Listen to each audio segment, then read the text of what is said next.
kan mereka pada bawa asisten ya, mereka pakai sepatu yang kayak sepatu tinggi itu buat ngangkut sampah biasanya. Mereka udah prepare itu, sementara saya kan sendiri. Saya cuma nggak pakai sendal, pakai celana pendek kayak kaos pendek kayak nggak syuting, kayak petani daerah aja di sekitar situ. Warlock ya? Iya, warlock ini mungkin warlock. Pertengkaran sama istri gitu, kadang ada part-part yang menurut saya kok ini saya nggak nemu solusi permasalahannya, ya udahlah dijadiin komedi aja. Lagi pula istri saya ikhlas, tidak apa-apa kan. Saya sering banget dibantu oleh senior-senior saya seperti Mas Dono Pradana, Fuad Meduro, ada Pras Adri. Dia selalu ngasih kesempatan ke saya gitu. Dia dapat job tapi dia nggak cocok atau dia ada kesibukan, dilempar. Itu bagi saya ya bentuk sedekah lah. Jadi dapat berapa, saya jalani waktu itu. Nongki is back, and please welcome Miss Tika and Beta Sofia.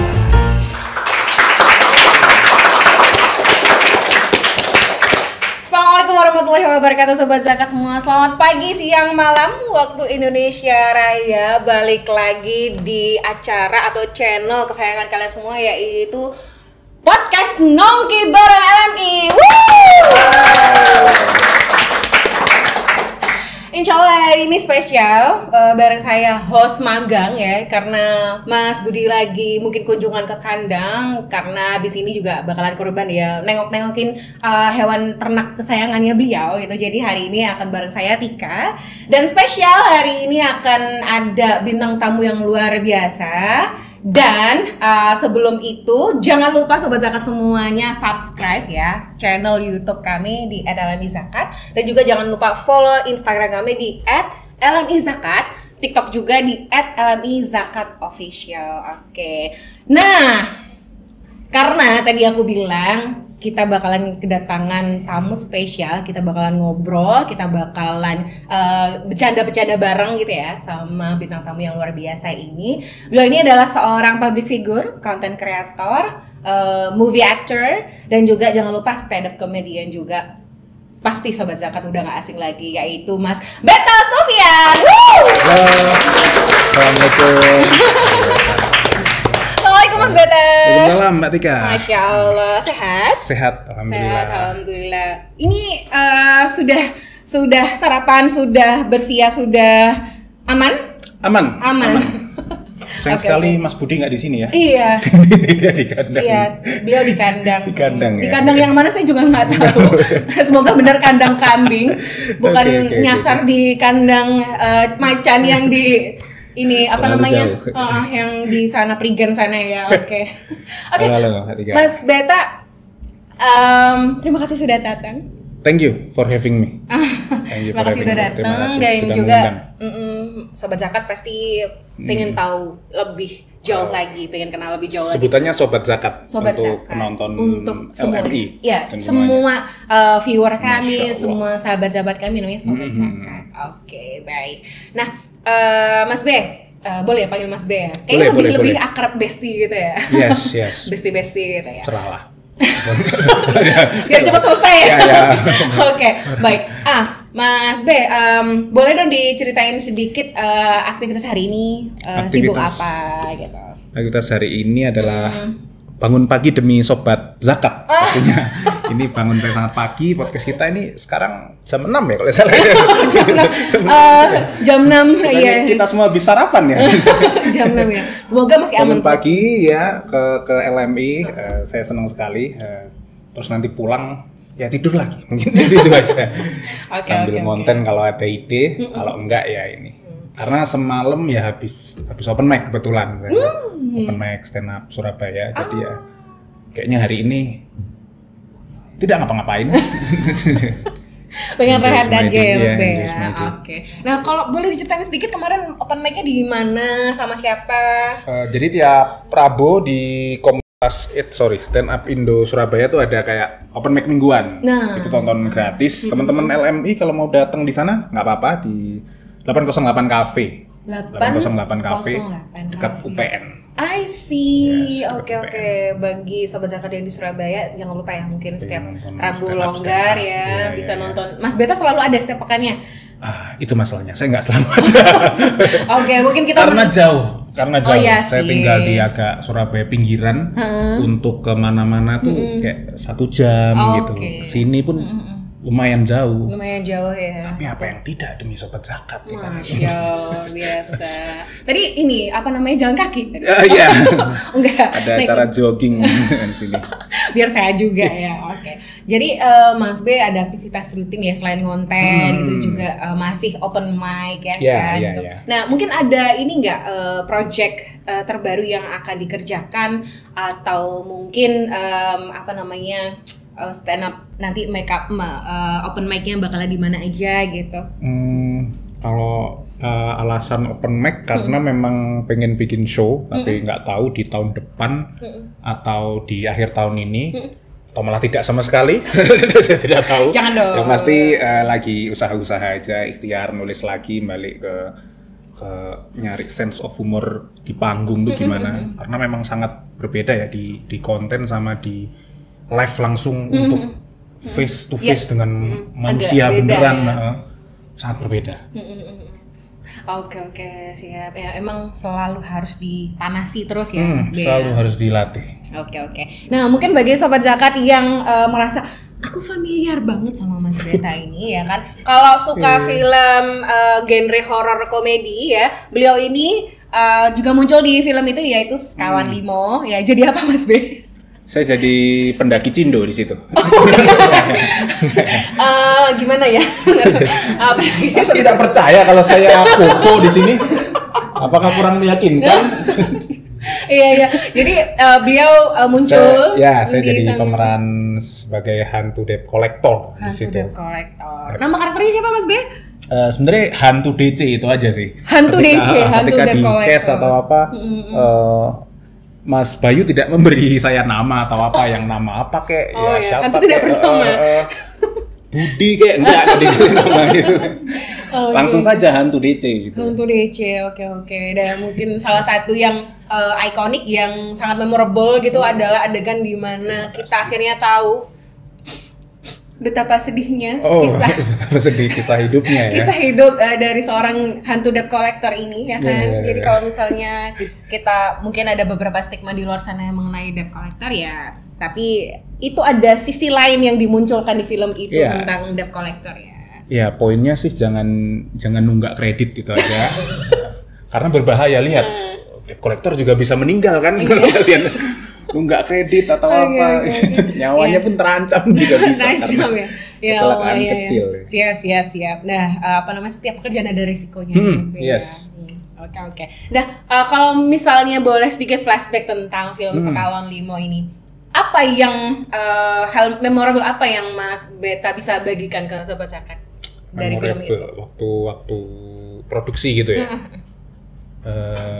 Perih mata karena soft lens sudah pasti. Untuk make up 1 jam proses untuk di make up saya menjadi hantu. Dan setelah menjadi hantu ternyata lebih serem nggak di make up. Iya, prosesnya cukup lama. Kita syuting itu kebanyakan di hutan-hutan di Trenggalek. Di Trenggalek. Waktu itu. Trenggalek, dan waktu itu syuting bulan-bulan Februari kalau saya nggak salah. Musim hujan ya Mas? Ingat sekali tuh habis Prabowo menang, maksudnya habis pemilu. Oh iya, habis pemilu kita syuting itu jadi musim hujan dan kayak jalan itu udah lumpur semua. Dan teman-teman cast itu kan mereka pada bawa asisten ya. Mereka pakai sepatu yang kayak sepatu tinggi itu buat ngangkut sampah biasanya. Mereka udah prepare itu, sementara saya kan sendiri. Saya cuma nggak pakai sendal, pakai celana pendek, kayak kaos pendek, kayak nggak syuting. kayak petani daerah aja di sekitar situ. Warlock ya? Iya, warlock ini mungkin warlock. Oke. Mungkin ya tarung sama cuaca, tarung sama hujan, terus ya proses nunggu juga cukup lama. Prosesnya itu 2 minggu. 2 minggu tapi diselang-seling. Jadi saya banyak nganggurnya sebenarnya di hotel. daripada mempelajari karakter, saya lebih belajar kuliner Trenggalek waktu itu. Ada pecel enak, ada ini enak, ada durian enak di sekitar situ. Oke. Ya, jadi sekali mendayung ya, Mas? Sekali mendayung. Ya, cukup experience. Experience yang memorable ya, Mas? Memorable. Oke. Jadi kalau ngomong-ngomong soal kuliner, apa yang didapat? Apa ya? Ada tuh pecel 9.000 ya Allah. Pecel 9.000, tempenya tuh besar banget tuh, Mas. Sebesar apa, Mas? Sebesar Trenggalek itu sendiri. Gede banget ya. Ya. Bisa mancing orang ngejuk ya. Oke. Jadi apa namanya, dari proses syuting yang lumayan menantang karena cuaca, terus kemudian ada hal-hal baru yang dirasakan, salah satu pakai softline itu ya, Mas B? Pakai softline dan make up cukup lama gitu. Pernah ada satu hari di mana saya udah make up, kan standby-nya lama banget ya. Untuk syuting di jadwal jam 1, jam 9 malam tuh harus prepare. Wow. Jam 9 malam saya datang, saya make up, jam 1 belum. Jam 3 belum selesai syuting part yang lain. Sampai matahari terbit dan nggak jadi syuting. Itu saya kayak, hari ini saya cuma make up doang ya berarti. Itu ada momen-momen. Ada momen kayak gitu ya, real ya. Jadi kayak ada beberapa cuplikan di film-film yang mungkin kita tahu proses pembuatan film itu real, Mas Beta alami ya. Iya, sangat alami ya. Andai bisa di CGI sih wajah saya juga sangat mendukung AI di momen itu. Jadi nggak perlu proses yang panjang gitu, cuman tapi teknologi. Ya memang itu harus dilalui gitu. Itu nggak jadi syuting tuh saya langsung, syutingnya besok ya udah nggak usah dihapus, biarkan saya beraktivitas seperti ini. Apakah aman? Baik-baik saja? Aman, baik-baik saja. Masyarakat ya maksudnya? Masyarakatnya baik-baik saja. Baik-baik aja. Shock itu ini apakah saya benar jadi indigo, bisa lihat hantu gitu kan ya? Malah saya dengan softline yang nggak bisa melihat mereka. Ini siapa yang hantu, siapa yang saya? Oke, siap. Nah, Mas B, dari cukup panjang perjalanan Mas B ya, boleh nggak kami diceritain juga, mungkin Sobat Zaka juga pengen dengar, sebenarnya prosesnya Mas B sebelum menjadi public figure sekarang itu apa sih, atau bagaimana sih gitu? Oke. Public figure ya. Serem sekali saya kata public figure. Lebih serem dari karakter hantunya. Iya, seolah saya adalah figur. Saya pindah-pindah tinggal. Saya lahir di Surabaya, nomaden. Ikut ibu saya pindah ke Solo, terus lama di situ. Terus setelah ibu saya wafat, saya memutuskan balik ke Surabaya karena nggak merasa dapat kerjaan yang jelas di Solo itu. Saya sekolah di sana, teman-teman banyak, ya tiap hari cuma nongkrong, kayaknya harus cabut dari zona yang nyaman deh. Saya memutuskan ke Surabaya waktu itu karena di Surabaya ada kakak dari almarhum ibu, bude saya. Jadi saya ikut, saya cari kerja di sini, berusaha menemukan saya ini bisa apa ya. Saya dulu kerja di restoran. Ya macam-macam sih, kadang waiters, kadang masak di bagian belakang gitu. Terus di Surabaya saya juga nyari kerja gini. Ada kepikiran buat apa, saya mencoba, malah karir pertama saya tuh pengen jadi penyanyi. Oh, penyanyi? Penyanyi. Bisa nyanyi, Mas? Bisa, tapi tidak lebih baik dari Dewi Persik. Jadi ya akhirnya saya kubur dalam bakat itu. Oke, baik. Apa ya, karena saya merasa pokoknya harus berevolusi lah, harus bisa menyalurkan bakat saya lah. Karena dari dulu tuh waktu kecil saya pernah modeling juga. Ini aib buat saya sih, dan aib buat dunia modeling. Saya dulu diajari kayak sama ibu saya tuh, ayo kamu tuh yang pede, ikut catwalk. Jadi pelajaran percaya diri itu dari almarhum ibu saya. Jadi ya saya dikasih ini supaya ini.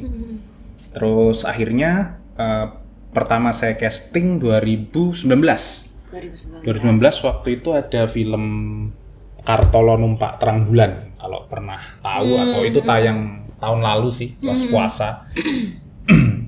Saya coba casting itu, lolos. Sebelumnya saya kerja sebagai pegawai pet shop waktu itu.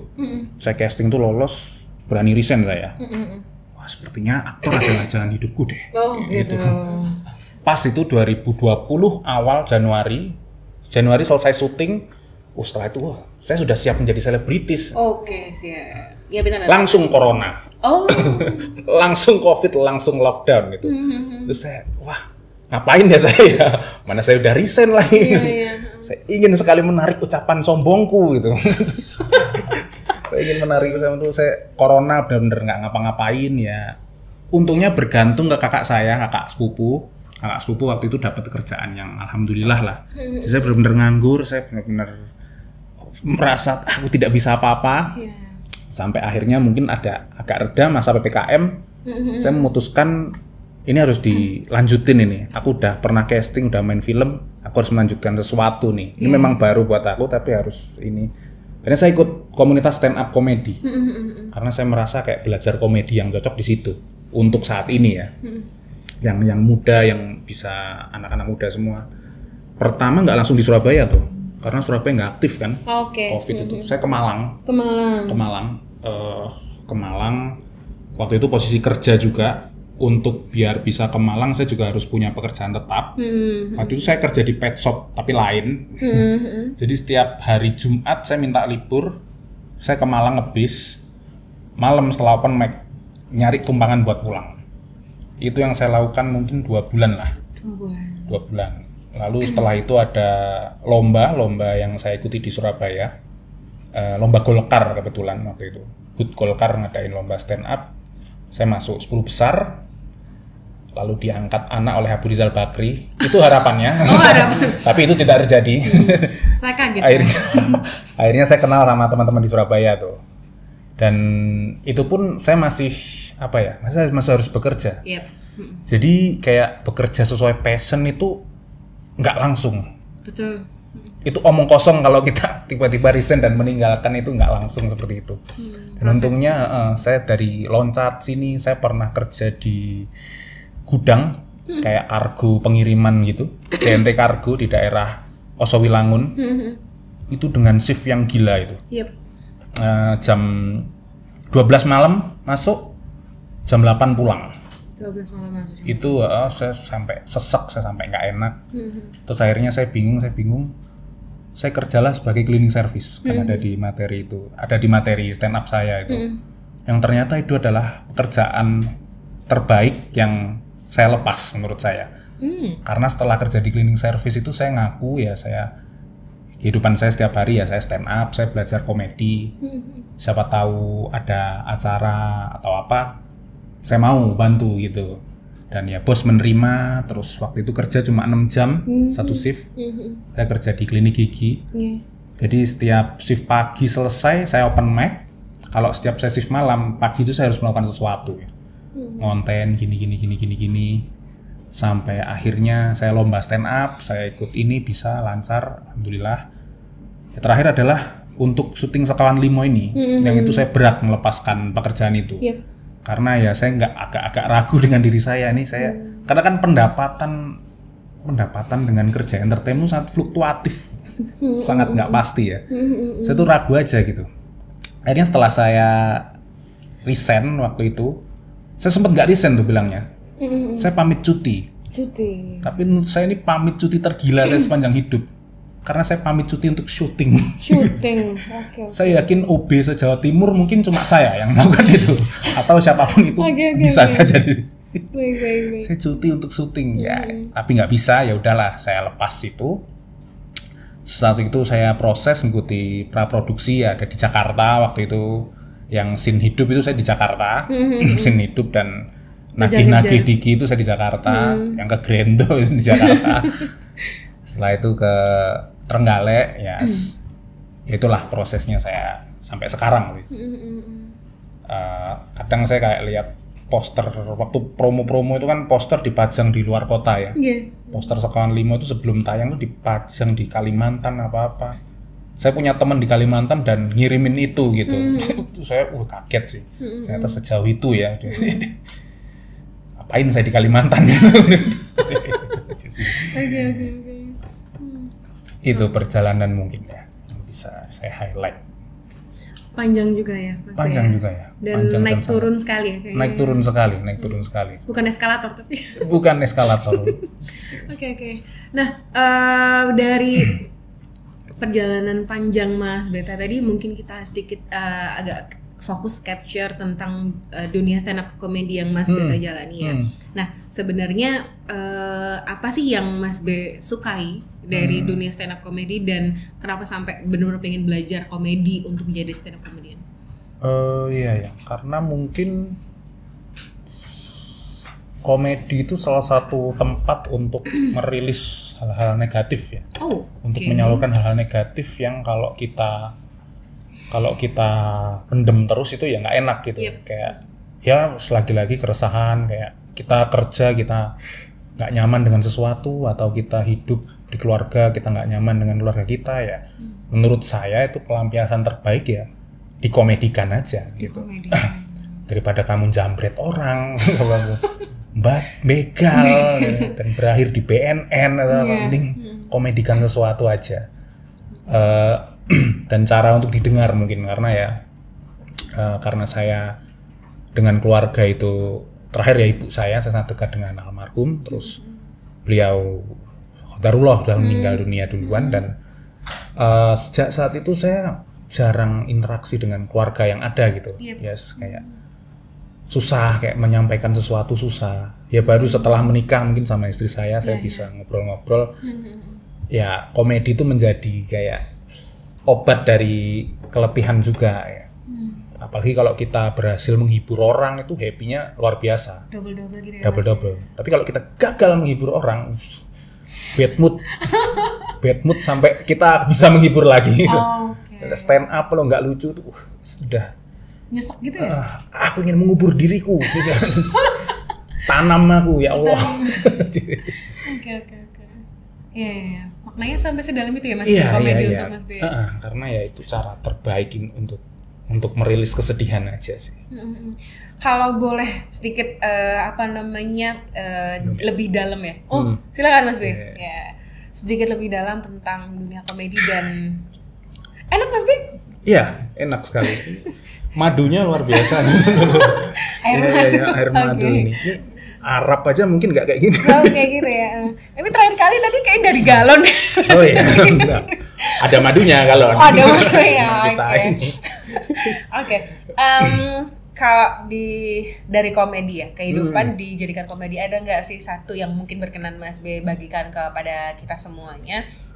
Materi kehidupan Mas B yang dijadikan materi itu tentang apa? Ada nggak? 10 ada mungkin 10. Banyak ya. Pekerjaan di pet shop. Saya dulu mandiin anjing. Ini mungkin tidak dilakukan narasumber sebelumnya di LMI. Saya dulu pernah bekerja apapun lah. Pekerjaan, terus mungkin rumah tangga saya. Awal-awal saya berumah tangga itu gimana nggak enaknya, gimana bertengkar dengan istri, itu saya jadikan materi. Salah satunya ya ketika pasangan suami istri bertengkar di pinggir jalan. Wah itu menurut saya dramatis. Level pertengkaran paling dramatis, apalagi naik motor ya kan. Ketika mereka kejar-kejaran gitu, tuh saya pernah banget tuh saya emosi, saya dilempar es atau apa itu di depan baliho Surya Paloh waktu itu. Di depan baliho politik di musim pemilu, istri saya marah ke saya itu. Saya nggak tahu alasannya apa itu. Dan Surya Paloh tidak melakukan apapun di baliho tersebut. Dia tidak menolong saya waktu itu. Itu saya selalu jadikan materi, terus pertengkaran sama istri gitu. Kadang ada part-part yang menurut saya kok ini saya nggak nemu solusi permasalahannya, ya udahlah dijadiin komedi aja. Lagi pula istri saya ikhlas, tidak apa-apa kan. Jadi saya berstand up dengan keresahan itu. Jadi selama 2 tahun ini materi saya pernikahan, istri saya yang galak, istri saya yang pemarah, gini-gini. Istri saya pemarah tapi dia orang Jawa padahal gitu. Saya orang Timur tapi kayak korban gitu. Gitulah, gitu-gitu aja lah.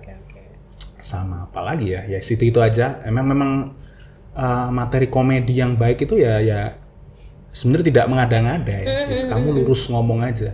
Mungkin yang dianggap orang tuh harus mencari lucu, enggak. Kita juga harus jadi orang untuk ngasih experience itu ke orang gitu. Ya apa yang dilakukan ketika kita menjadi orang, menjadi manusia, ya kita bersedih, ya kita stres, ya kita seneng, ya kita galau, apa itu bisa di channeling ke situ, bisa di channeling ke stand up. Menjadi manusia ya. Iya, ya, yang penting menjadi orang, menjadi manusia.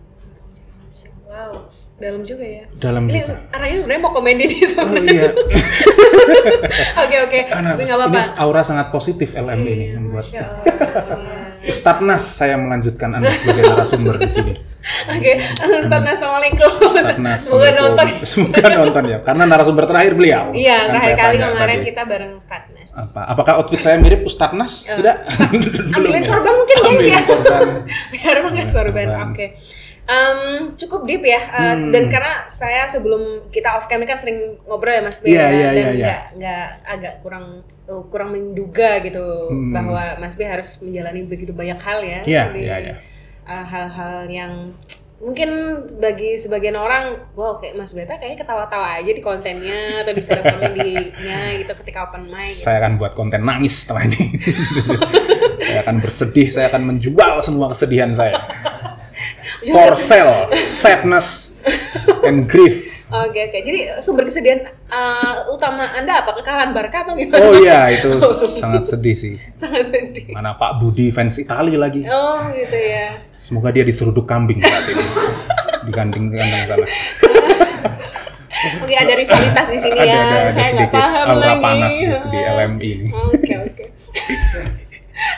Oke. Tapi kalau boleh sedikit kita kulik lagi sih Mas B. Ada nggak beda antara ketika Mas B bikin konten as content creator dan sebagai stand up comedian, materi yang dibuat atau komedi yang ditampilkan gitu? Ada bedanya nggak? Banyak banget ya. Beda dari secara kesulitan mungkin. Kalau di konten, sebuah konten yang FYP itu kan kita dilihat oleh banyak orang ya. Jadi kita nggak tahu yang menilai kita nggak lucu itu siapa. Jadi semua orang itu kebanyakan melihat kita secara gratis ya terhibur-hibur aja. Baik. Ini dari nilai nih ya, cara terhibur apa enggak ya. Tapi kalau dari stand up comedy yang saya jalani ini, penonton tuh semakin cerdas gitu, kayak nggak bisa dijebak oleh jokes-jokes yang biasa gitu. Kamu harus either kamu pemberani atau kamu baru atau kamu mengulik sesuatu yang luar biasa untuk ditertawakan, karena orang langsung tuh pasti menilai ini gimana orang ini, cara ngomongnya, cara ininya gitu. Karena kalau mencari jokes-jokes yang ini tuh, komentar TikTok tuh sekarang sangat lucu gitu menurut saya gitu, kayak ada aja gitu ya Mas. Ada aja kayak top komentar di video Dewi Persik cover Mangu gitu. Itu udah lucu banget itu, kayak ini baru DP, belum angsuran ya kan. Ada yang komen juga, kita tuh cara menikmati musik tuh berbeda, jangan ngejudge penyanyinya. Kalau saya mendengar Dewi Persik dengan cara volume 0 gitu. Itu menurut saya udah kayak sangat menikmati ya. Semua manusia itu dengan teknologi atau sosmed yang sekarang semua bisa tampil gitu. Seluruh orang di dunia tuh bisa tampil gitu. Jadi bedanya di situ ya. Secara karena kesulitan. Langsung dan tidak langsung gitu tadi ya Mas B. Iya. Dan kalau di stand up langsung kita lebih menurut saya ada hormon dopamin tuh ya yang di manusia itu. Melihat orang di depan kita ketawa gitu, wah luar biasa itu. Apalagi kita di job, kita main di suatu acara apa-apa gitu. Lalu klien ini senang, itu saya manusia tersombong malam itu. Kalau saya makan, aku pengen makan, aku pengen ini. Pijeti aku sekarang. Gitu. Pokoknya congkak lah, kalau kita habis lucu tuh congkak lah. Kalau di sosmed ganjarannya hanya engagement. Oleh karena itu saya kadang ini sih capek sama orang-orang yang nggak tahu gitu loh. Kadang kamu di Instagram bayarannya berapa? Mark Zuckerberg bukan tetangga saya. Kenapa dia harus membayar saya untuk saya ngonten? Tidak. Gitu. Kita tuh ngonten tulus di sosmed gitu. Brand datang itu bonus dari Allah. Jadi tidak ada Instagram menggaji saya atau Facebook menggaji saya. Itu nggak ada ya untuk orang-orang yang masih paham seperti itu. Oke, baik. Jadi ada sisi lain dari media sosial ya. Iya, Sobat Zaka dicatat ya. Dan boleh disebarin, itu. diinformasiin ke banyak orang. Nah, tapi kalau misalnya tadi Mas B sempat cerita tentang bahwa Mas B itu menjadi the happiest man di malam itu karena udah berhasil bikin banyak orang ketawa ya. Boleh nggak dibagikan ada mungkin 1 atau 2 ketika Mas B open mic yang tersukses mungkin, yang sangat memorable buat Mas B? Memorable lah kayak banyak sih, sombong nih. Apa ya? Banyak suksesnya ya. Banyak suksesnya. Tetap bagi saya tetap open mic pertama itu adalah, itu bukan cuma sukses secara tawa ya, maksudnya itu sukses melawan keanuan saya, ketidakpercayaan diri saya gitu loh. Itu momen pertama di Malang waktu itu 19 September. 20 September itu saya ulang tahun ke 24 atau 25, saya lupa.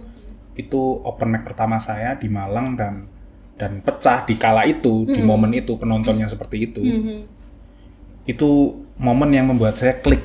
Oke, aku di sini, aku akan kejar ini sampai ini menghasilkan sesuatu gitu. Karena waktu itu saya tahu saya kerja, saya nggak mungkin langsung resign dan mengejar passion dengan pengalaman yang masih kosong.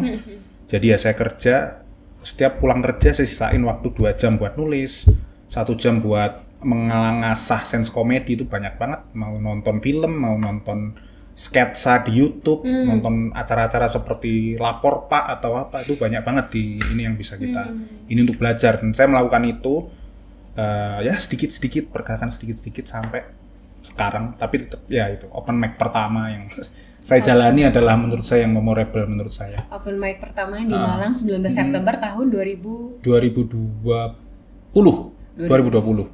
Itu udah PPKM tuh. Iya, PPKM. Oke, siap. Itu paling memorable ya. Memorable buat saya. Kalau open mic paling sebel. Kalau setelah memorable paling sebel. Ya banyak ya. Ya ini ketika ada job-joban gitu kan ya seneng kan ya dapat job-joban lah ya, experience baru. Cuman karena itu pertama banget, tidak tahu kalau penontonnya tua-tua.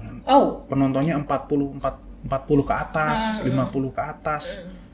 Itu nggak tahu acara reuni tahun 70 atau berapa, kayaknya itu. Tidak ada yang terhibur. Kayak apa yang saya lakukan di depan, saya berusaha melawak seperti ini, seperti itu. Nggak kena. Karena memang belum tahu ilmunya ya. Saya belum diajari gimana cara mengubah suasana dari serius ke apa. Itu kamu harus interaksi dengan orang, kamu harus agungkan penonton itu seolah dia ini center of attention gitu. Kamu harus ngasih ini. Itu saya cuma maju, ngomong aja, terus bukan orang ketawa yang sadar, malah kayak orang gelegean tuh saya pernah itu. Gitu. Pak kok sendawa Pak. Mereka ternyata pada nggak meduliin saya, ya udah ngambil makan gitu. Ada yang gitu. Wah, asma ini orang jaga saya. Assalamualaikum warahmatullahi wabarakatuh. Saya Sofyan, terima kasih dan selamat tinggal.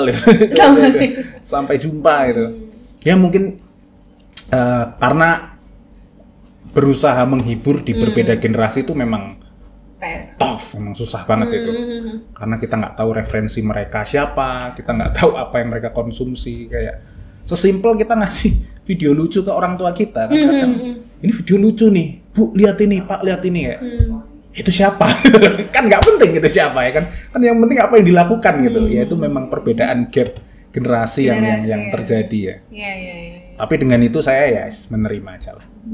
Dan juga mungkin ada beberapa hal yang bisa jadikan materi mungkin. Iya, itu pasti sudah ada itu. Materi ya. Wah, saya lega banget. Akhirnya ketika lucu itu, saya nggak dicuekin seperti yang kemarin atau dicuekin. Dicuekin juga. Iya, saya lihat tiap venue-nya itu ada kayak trauma ringan gitu. Trauma ringan. Waduh, aku pernah di sini nih. Padahal sebenarnya orang-orang yang di malam itu tidak terhibur oleh saya itu mungkin melupakan gitu. Jadi kadang kita itu kayak yang bikin tidak menghargai proses ya seperti itu.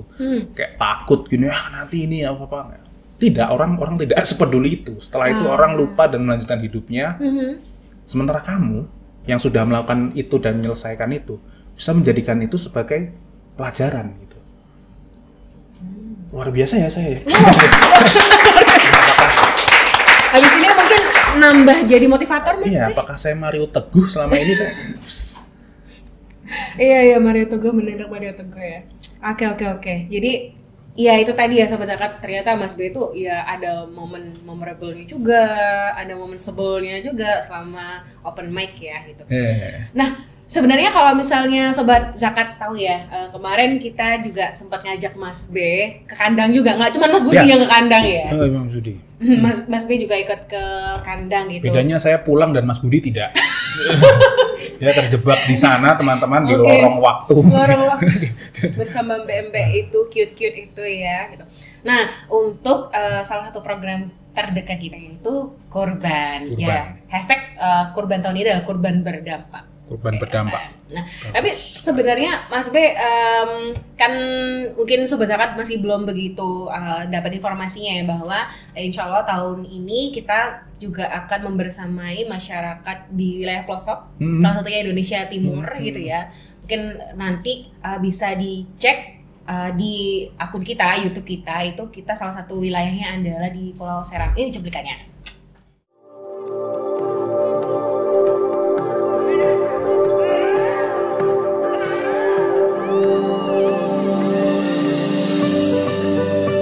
Nae Selan, kampung kecil di ujung barat Seram, terhampar tenang di antara rimbun hutan dan lenggang laut Maluku. Tawa sederhana namun menyimpan kisah haru yang mendalam. Banyak hal seperti daging kurban hanya menjadi kemewahan belaka. Perjalanan kali ini membawa makna tersendiri. Menyusuri keindahan juga cerita mereka di sini. Satu tuju kami akhirnya untuk mengantar kebaikan dari kurban berdampak.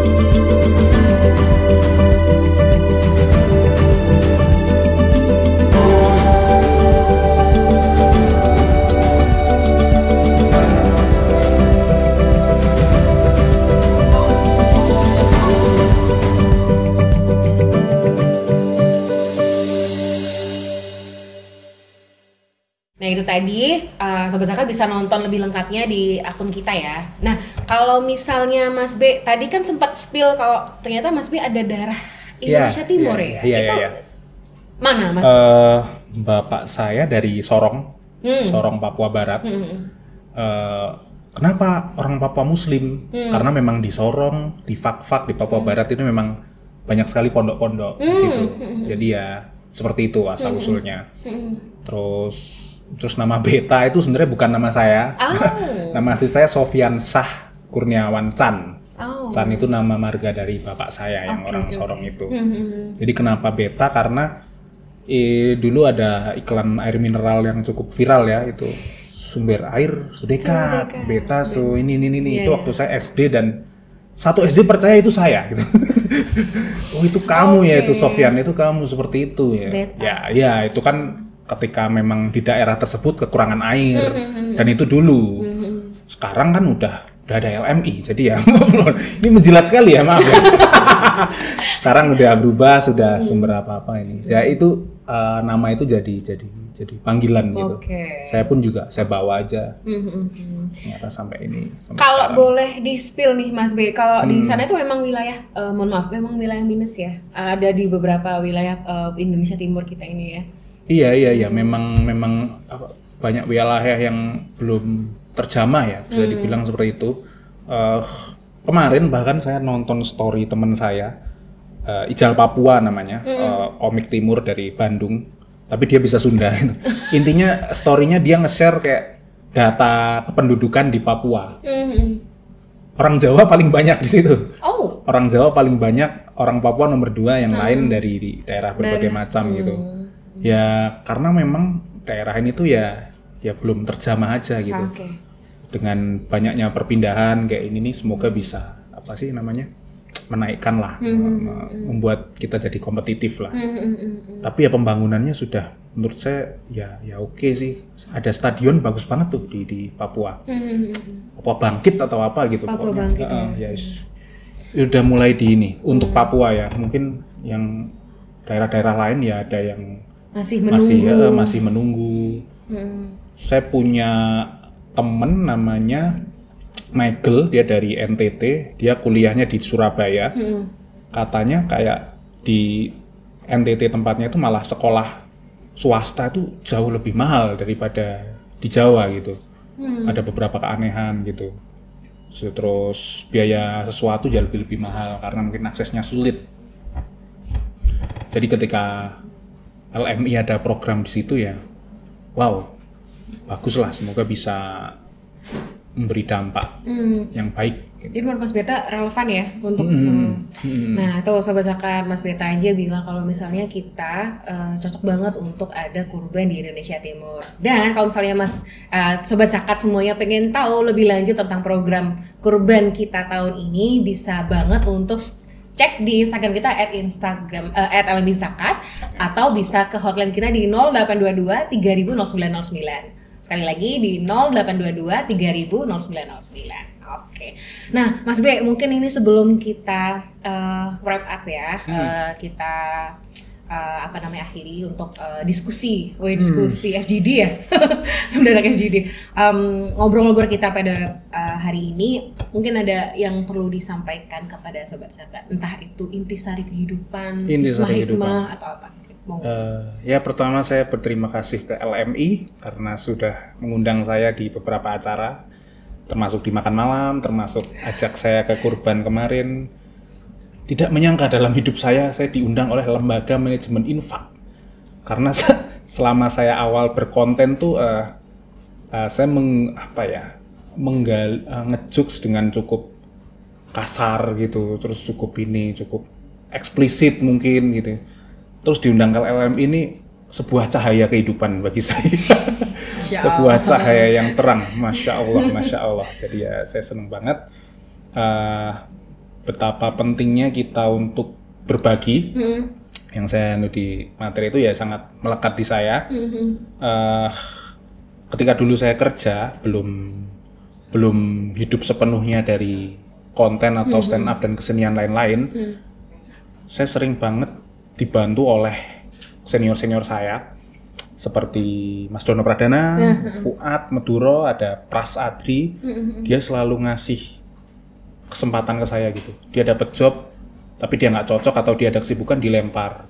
Itu bagi saya ya bentuk sedekah lah. Jadi dapat berapa saya jalani waktu itu sambil saya tumbuh. Kayak saya kerja di cleaning service, siang saya ngonten, itu ya ajakan dari mereka. Siang ada gini, bayaran segini mau nggak? Saya berangkat gitu. Karena mereka mengajarkan itu, jadi sekarang itu turun ke saya dan saya juga memberi kesempatan yang sama, alhamdulillah, ke teman-teman juga gitu.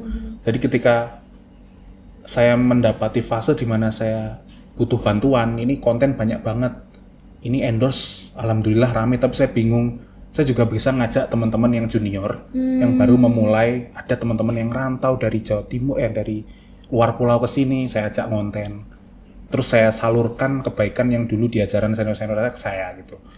Dan itu tidak berhenti gitu. Dan itu tidak menghentikan, menghambat rezeki atau berkah untuk saya. Jadi menurut saya manusia itu pada dasarnya punya insting untuk selalu berbagi. Dan itu natural, semua orang pasti akan kondisikan seperti itu. Jadi ya jangan malas-malas untuk bersyukur, jangan malas-malas untuk melihat ke sesama, jangan menoleh untuk kebaikan. Jadi ya terus keep on. Untuk LMI juga luar biasa. Oke. Keren banget. Jadi kebaikan terus mengalir ya, Mas? Iya. Oke, baik. Nah, Sobat Zakat, mungkin kita kepengen ya, mungkin 3 hari 3 malam ngobrol sama Mas Beta. Cuman sambil menunggu Pak Budi ada di samping kita ya. Nggak tahu pulang apa enggak ya. Aduh, sedih apa enggak sih aku artinya. Anyway, jadi Sobat Zaka, thank you so much for watching, dan jangan lupa kalau misalnya belum subscribe ya di bel-belnya itu, karena insya Allah kedepannya akan selalu ada informasi menarik dan konten-konten terupdate yang bisa kamu saksikan. Dan jangan lupa di like, comment, di share, karena siapa tahu ada orang-orang di luar sana yang circle kamu yang juga pengen tahu nih informasi apa yang ada di LMI gitu. Terima kasih Mas B udah Mbak Tika ya ngobrol-ngobrol bareng kita. Nanti lain kesempatan mungkin kita bisa lihat langsung Mas B stand up. Oh, takut saya. Jadi siapa tahu ada komedi syari. Terima kasih. Okay. Semoga podcast ini tidak ada yang disensor tadi. Kalau saya ada omongan apa-apa yang berbau politik atau apa, ya itu sengaja memang. Merepotkan editor itu adalah. Editornya sih Mas Budi. Editornya Mas Budi. Jadi nunggu Mas Budi pulang dong. Wah ya, biarkan dia bersenang-senang dengan kambing terlebih dahulu, lalu mengedit ini semua ya. Oke. Baik, sampai ketemu lagi ya Sobat Zaka di Nongki episode selanjutnya. Terima kasih. Wassalamualaikum warahmatullahi wabarakatuh. Terima kasih telah menonton Nongki hingga usai. Periksa kembali barang bawaan Anda, jangan sampai ada yang tertinggal. Acara ini dipersembahkan oleh